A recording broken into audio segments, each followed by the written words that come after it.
All right, so today I thought I would film this because the recipe is just weird. It's not one that I've ever tried before. And that's one of my goals for my list of stuff to do each day is make something. So today we're going to make something called orange muffins. And yesterday when I was perusing the internet trying to find things for the pasty recipe, I found this. I just stumbled on it and I was like, that seems interesting. So today we're gonna try it. So we have this bag of raspberry oranges. I think they used to be called blood oranges, but maybe that's like, I don't know, politically incorrect now, or not so good of a selling point, I guess. If you're going to make an orange, you don't want it to be a blood orange. So we're gonna use a raspberry orange. They're interesting. They're kind of a reddish orange hue. Heidi, I'm done with you. Just quit. So the curious thing about this recipe is that you use the peel of the orange too, like the whole orange, everything but the seeds. So it says to start by zipping it up in the food processor. And that's the thing about this, the whole, the food processor is going to be used for the entire recipe.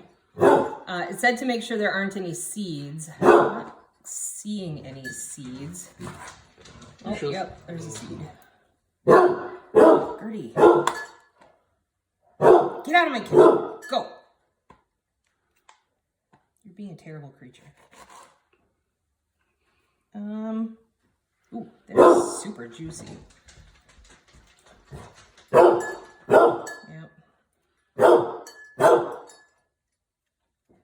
Yeah, that probably would just get ground up into, you know, extra protein. But, well, it's taking a hot second, isn't it?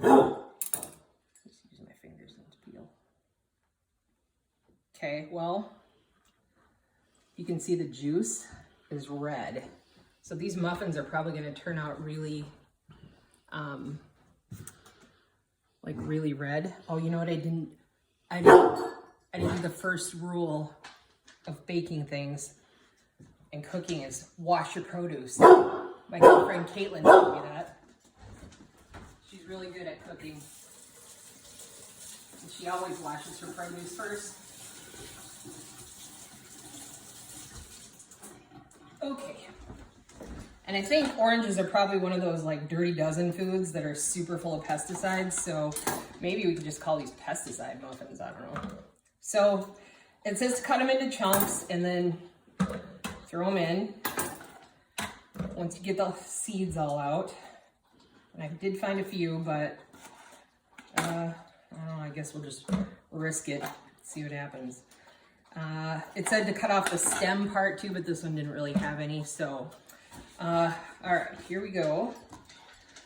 Zip this up with a cup of sugar and a little bit of oil.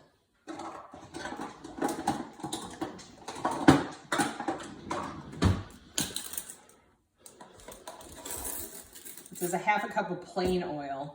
I'm assuming it doesn't mean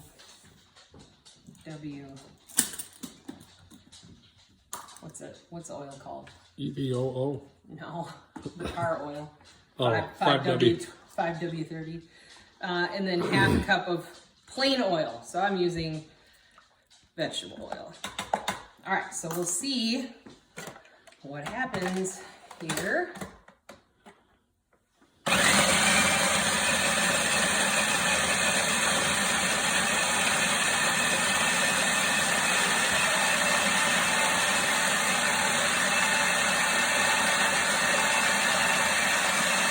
Okay, it says to blitz like crazy till it's smoothish, but a little chunky.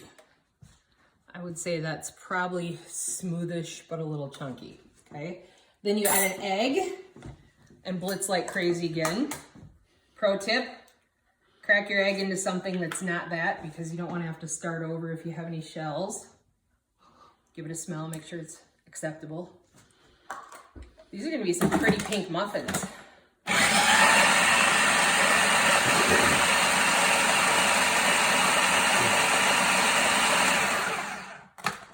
Okay, egg turned it a little bit salmon-y colored. All right, 1.5 cups self-rising flour and half teaspoon baking powder, teaspoon baking soda. And I don't have self-rising flour, so I'm just gonna do my own.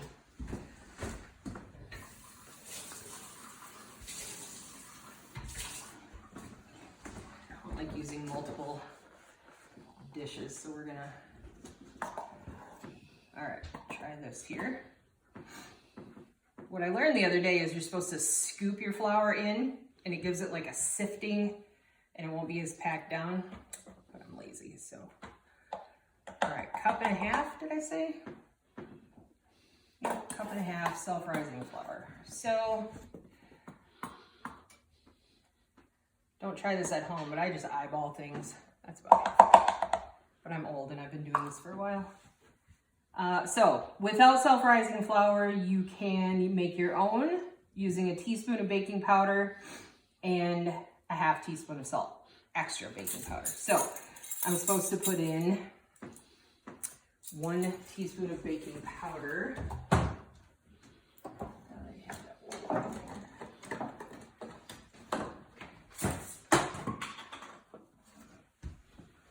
Let's see if I have a teaspoon left in here.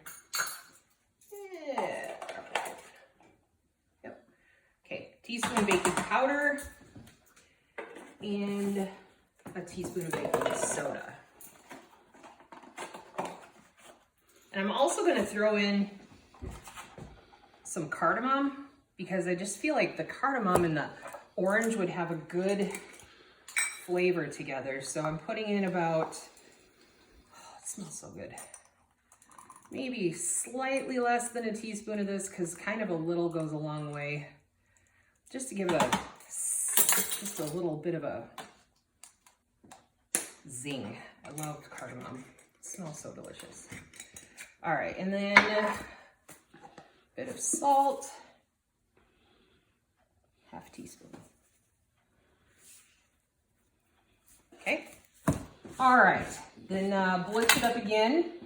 And then we throw it in the muffin pan and see what happens.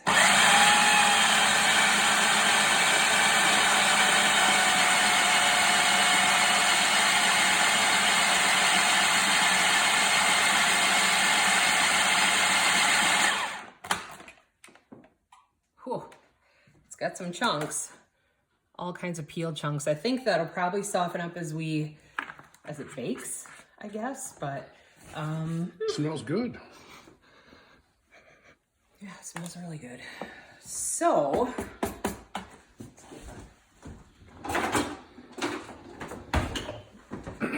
best tool of the kitchen.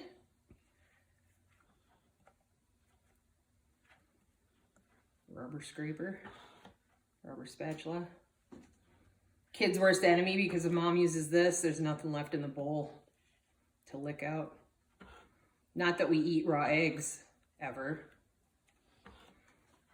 Okay, so I just want to make sure that there's no flour pockets at the bottom anywhere here. And figure out how I'm going to measure this into my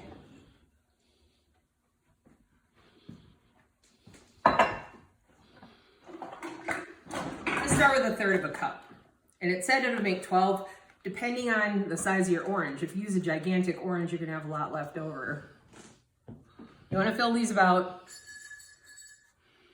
2/3 to 3/4 full. You need to leave room at the top because of that baking powder and baking soda, which we put in a lot of that. These are gonna get kind of fluffy. So we'll see if I have enough to make 12 muffins,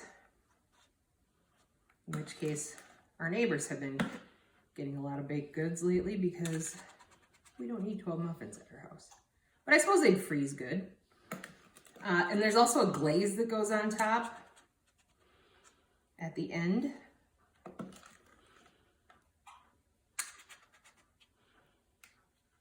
which I feel like would be pretty good. So I'm gonna pop these in the oven, 350 for about 18 minutes, and we'll come back in a second and see how they turned out. So I took these out of the pan because I wanted them to cool faster, and the 3 that didn't make it because the top ripped off because it was too full and it stuck to the side, those we ate and they were tasty. You can see the peel like here, but you can't taste it. It doesn't taste like an orange peel normally would. So really good. We're gonna add a glaze and see how that makes a difference. My photographer is taking a shower, so I have to do the glaze all by myself.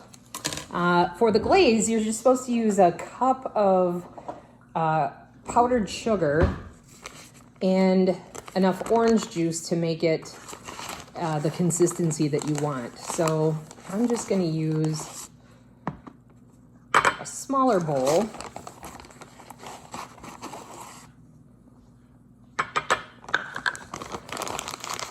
Such a mess.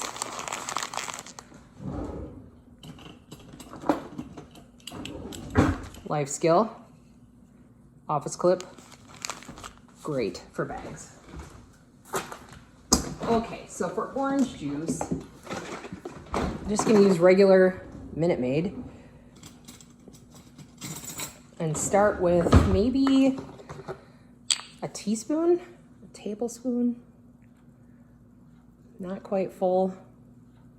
We'll go 1 tablespoon and see how it looks.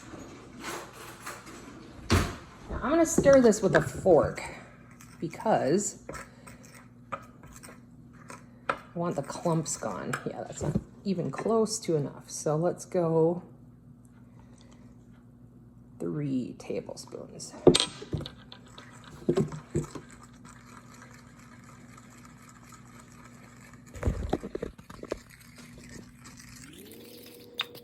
Just kind of working it in.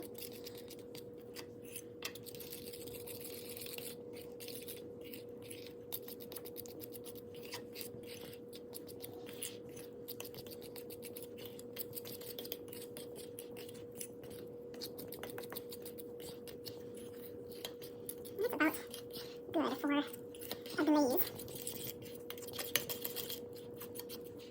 So here's the end result after the glaze. The glaze did cover up the caramelized tops. I don't want to call them burned. We'll say caramelized instead. And once the glaze sets a little bit, they're pretty tasty, and the glaze will kind of sink in. So give them a try. Hope you enjoy, even if they are a spectacular fail like mine.